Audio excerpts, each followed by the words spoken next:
Great morning, my wonderful people. It's another day without a technician. You guys already know it's another exciting adventure. Why? Because we get to touch something beautiful and bring more life to another vehicle. So let me kick you all guys off with something that I'm working on today. Little Toyota, I think this is a Camry. I can't remember the year. I think it's 15, 17, something like that. I'm going to be doing a slight tune-up on it. We're gonna bleed some brakes. I just pulled the tires off of it. Already looking at the brake inspection. Got some suspicion somebody basically slapped pads on there. They didn't do the rotors, but hey, I get it. It is what it is. We're gonna see how we're gonna adjust it.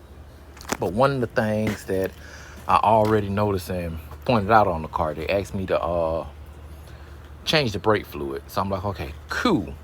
And immediately I went straight to the reservoir. When I'm looking at it and it's low, I'm like, okay, it's low on fluid. So I'm like, maybe the brakes are low.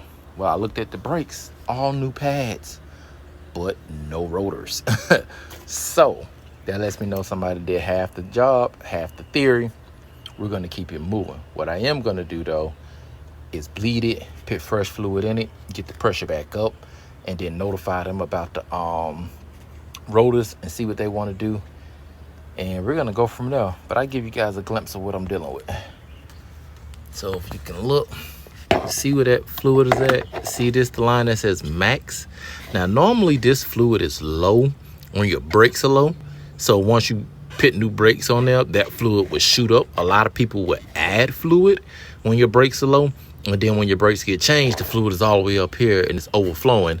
And then that causes master cylinder issues. So let me show you guys a couple other things on here.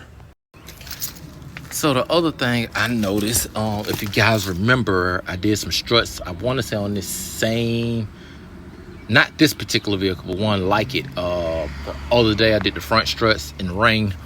If you can look, can you guys see that? That's the sway bar linkage. You see the grease? You see the bottom? That's no good, no bueno. So I'm gonna recommend them changing that. You can see the bushing. Oh, too much light. See the bushing back there? That's for the control arm. It's not completely ripped, but at some point it's going to do some vibration. So I would suggest doing both of those together. The ball joint seems to be fine, but of course, if I do a control arm, I'm doing ball joints. Now these outer tie rods, their bushings are good, but if you know anything about a car, once you remove it, you know what happens. So what happens is, once you remove that ball joint, that boot pops out, and then the boot is pretty much broke. Then you have to change it. I mean, not ball joint, the outer tie rod. So I would throw that in there just because once it's removed, I know it's going to be bad. And you don't want to change that and then be like, hey, come back and get this. Like, why not just do it? You know what I mean? One of those situations. But take a look at these brakes.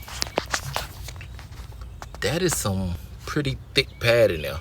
But look at the grooves of the rotor and the rust on it. This is signs that these rotors already been on there. This doesn't indicate anything new. I don't even think somebody resurfaced them. Many places don't.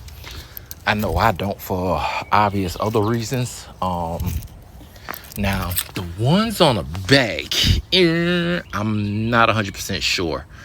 They might have been changed, but from the looks of it, it couldn't have been done too long ago. So I got a little suspicion on that. We're gonna look at some of this stuff. Trying to get a good view for you guys. Oh, that's a lot of light. Yeah, I can see it, but you guys can't see it. It's one of those situations. Sorry. But look, my part supply is already on the way with all the parts that I need to do on it for the tune-up. A couple of filters and everything like that. So I'm going to go ahead and get started. I'll keep you guys updated. While I'm waiting, I will go break out my good handy dandy brake bleeding vacuum that I get to use. All right, guys, I said the part supply was on their way. They came like 2 minutes later. But shout out to this customer for doing the right things. We're doing the cabin filter. This is the old one. You see all the debris and stuff in there? That's what you guys inhaling when you're driving. Now, I know a lot of times it's overpriced, but no worries. You come see Tata. I'm gonna get you taken care of. Here's the new one. Here's the cap. It tells you how the filter is supposed to go. It's going up. So I know those arrows need to go up. When it's in there, it tells you the airflow. But one most important thing, you gotta have the spray. You gotta hit the cabin air filter with the spray. If you don't do it, then it's not done right. You just don't throw a filter in there, okay? The dealership know it. Certain shops will do it, but everybody's not going to do it. So don't think you just go buy one yourself and have a cousin or somebody put it in. Look, do it the right way or don't do it at all. It's just that simple. But I'm gonna hit it with the spray, put it back in here, put that back together, and on to the next thing. All right, you guys, about to make the magic happen. I went and looked at the procedure. I got everything set up. So this tire is actually number 1. And then you're gonna go over to the front left, which is number 2. And then the left rear is number 3. And then the front tire up here, that's last, that's number 4. I got my setup hooked up, got the cable hooked up. Let's see how my compressor does. I got it at 125. I might have to push it to 150. Already got my wrench for the 5/16 back here. I'm gonna go ahead and fill this thing up with .3 synthetic, which is the Prestone that I have. That's what this car calls for. So we got this fluid. I already wiped around the cap. Remember, the fluid is low. I'm hoping it's right there borderline at low, where I should be able to get away with not having to bleed the master cylinder. I don't think he got to that part. So let's hope for that, but I'm definitely gonna fill it up. I was supposed to use my attachment here to have an auto fill, but I cannot find the stupid nipple that sits up there where you can just put it down in there and it sits there, and as it sits, it'll sit in here like this. Normally I hook it with something and just let it keep filling. Don't have that, so I'm gonna fill that bad boy up manually.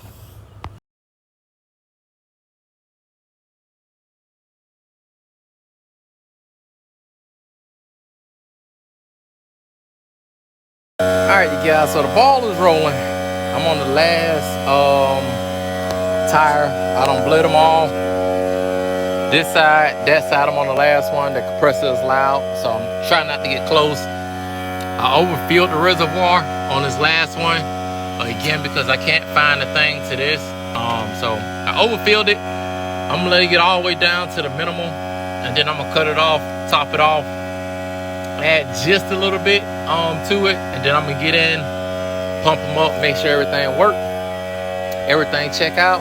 That aspect will be done, and we'll move on to the next thing. All right, guys, so done bleeding. That's all the old fluid that was in there. We got that out. Bled already. So I bled them all in the correct sequence.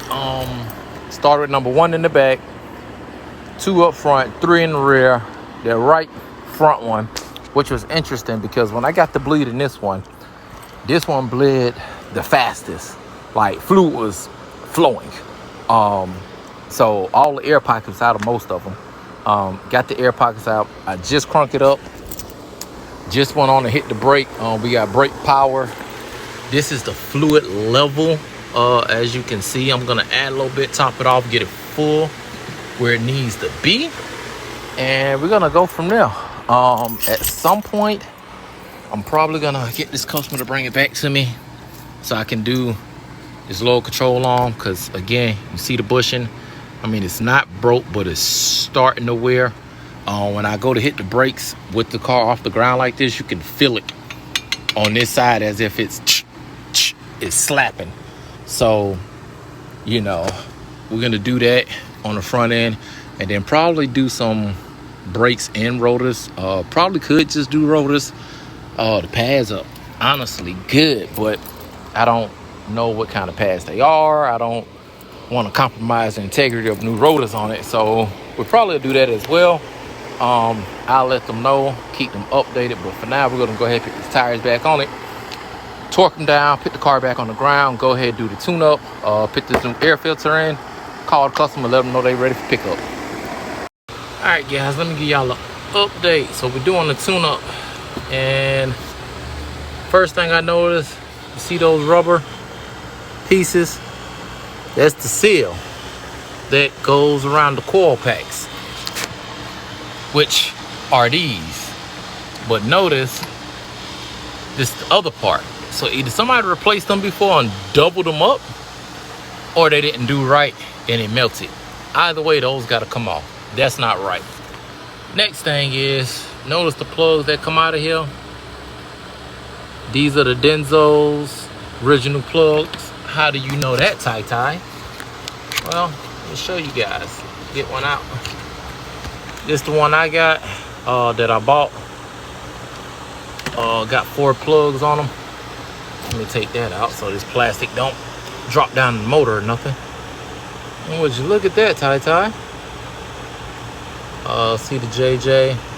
So original plugs, that's what's going in here. I'm gonna pull those off. I'm gonna put new boots and bushings on there along with the spring. We're gonna change that out and this car be done. Already changed out the air filter, cleaned the box out, hit the throttle body with a little spray. It's almost a wrap, you guys. Alrighty, well, that's a wrap. That Toyota's back on the road. Just got done test driving it. Brakes check out, everything checks out. Tune-up is done, it's completed, it's ready to go. They're gonna come pick that up later on. Hopefully I'll see it back at some point in the future, do some more work to it. But you guys already know what to do. I'm gone.